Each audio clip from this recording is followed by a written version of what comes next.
আবারও দুই বাংলাদেশি নাগরিককে গ্রেপ্তার করল শান্তিপুর থানার পুলিশ। ধৃত দুই বাংলাদেশের একজনের বাড়ি বাংলাদেশের মাগুরায়, অন্য আরেকজনের বাড়ি বাংলাদেশের যশোরে। গতকাল গোপন সূত্রে খবর পেয়ে শান্তিপুর থানার পুলিশ অভিযান চালিয়ে শান্তিপুর থানার মুচিপাড়া এলাকা থেকে গ্রেপ্তার করে।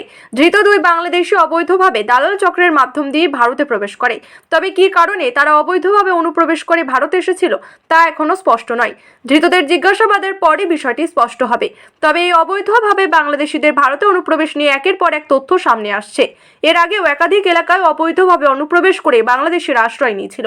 গতকাল শান্তিপুরের মুচিপাড়ায় এই দুই বাংলাদেশি ভারতবর্ষে অবৈধভাবে অনুপ্রবেশ করার পর গা ঢাকা দিয়েছিল। তদন্তের স্বার্থে ধৃতদের আজ পুলিশি হেফাজতের আবেদন করে রানাঘাট মহকুমা আদালতে পাঠাবে শান্তিপুর থানার পুলিশ। রানাঘাট শান্তিপুর থেকে bureau report, NH public TV.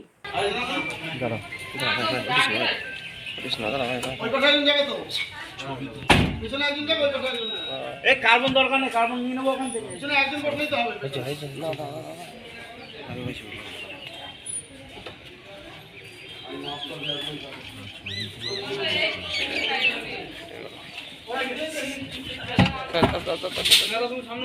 Carbon